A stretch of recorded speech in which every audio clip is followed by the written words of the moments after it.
In 2023, the most popular sports video game franchise in the world had to change its name. FIFA, as it was known, became EAFC.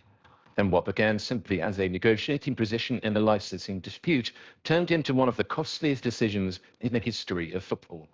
This is how to lose $20 billion. 2022, after rumors of an ongoing squabble, FIFA, football's world governing body, and Electronic Arts, makers of the wildly successful game, announced that they were ending their 3-decade partnership. It was an acrimonious divorce, with accusations of greed helping to break a lucrative licensing deal that had powered $20 billion just in sales over the past 20 years. The result has a new-ish breakaway game that so far left FIFA embarrassed, empty-handed, and in time, probably billions of dollars poorer. See, in 1993, FIFA International Soccer was released by EA Sports. After a troubled production and pessimistic expectations around sales, the game was released and was a smash hit, selling 500,000 copies a month and topping the US and UK sales chart.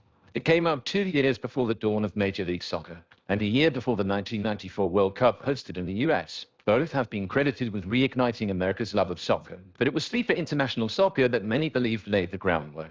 It helped change the way people interacted with the game. It attracted casuals, obsessives, and players alike. Yet its ubiquitous success was not a foregone conclusion. They faced stiff competition from the Winning 11 series to become known as International Superstar Soccer, and later Pro Evolution Soccer in Europe and America. The game had been yapping at FIFA's heels almost since its inception. Designed by Japanese company Konami, many believed the franchise was the better game with more realistic gameplay. And so the two game developers fought a bitter battle for supremacy, with Pro Evolution Soccer concentrating on gameplay and FIFA on realism and licensing. And it was authenticity that won it. From 2008, with EA learning from some of the best aspects of its competitor, FIFA began to pull away. The introduction of Ultimate Team, an add-on game in which you collected player cards, made that gap a chasm and created a juggernaut. By 2021, it had sold 375 million units. Ultimate Team alone was generating $1 billion in revenue a year, and the game was anchoring the new world of esports, which has proven to be as popular as almost any sport in real life. Back in December 2021, 25,000 people watched a FIFA match being played on Twitch. Simultaneously, a game of eFootball 2022, essentially Pro Evo's stripped-back free-to-play successor, attracted just 19. The two-horse race had lost a horse. But in 2021, reports emerged of an impasse in negotiations between EA and FIFA on a new deal. FIFA believed that it should be getting double the $150 million a year it received for its licensing deal.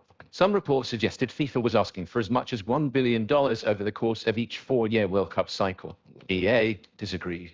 Famously, EA Sports CEO Andrew Wilson described FIFA's contribution to the eponymous game as being just 4 letters on a box during a World Cup year. Wilson also told employees during an internal meeting that the licensing agreement was an impediment to the series' growth, saying that we need a level of freedom to be truly creative, innovative, and experiment in the marketplace. Because of the nature of the approval timetables and the various things around our FIFA license, that's actually been really hard, and we're moving much slower than we want. And so it was announced officially in 2022 that the two would go their separate ways. FIFA President Gianni Infantino promised that a new FIFA game would be released in 2024.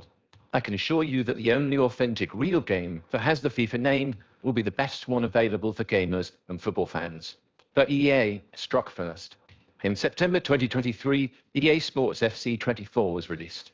EA had maintained more than 300 licensing agreements with the likes of the English Premier League and UEFA. The game felt the same as before and was inevitably a smash hit. The company announced its financial results for the final quarter of 2023, which showed global sales of the game were 7% more than the last version of FIFA. The Digital Entertainment and Retail Association said that EA Sports FC 24 was the biggest selling UK game of 2023, shifting 2.25 million copies, essentially proving that EA didn't need the FIFA name to survive. And as of April 2024, no FIFA-backed alternative game to EAFC 24 had been released or even announced, which presented another problem. The FIFA E-World Cup in 2023 was the last to use an EA-developed FIFA game. No details have been given about what a 2024 tournament would use, or if one would even be hosted. Never want to miss an opportunity, Saudi Arabia announced that it would host a brand new E-World Cup in July 2024, which would feature EA Sports FC24. But there was a glimmer of hope for FIFA. In February of this year, it was reported that FIFA had been in discussions with game developer 2K to make a rival to challenge EA Sports FC24.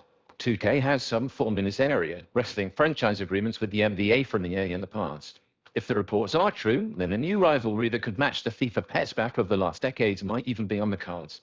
But as it stands, FIFA is left with empty pockets, potentially leaving future billions on the table, in a move that might one day be taught as a cautionary tale.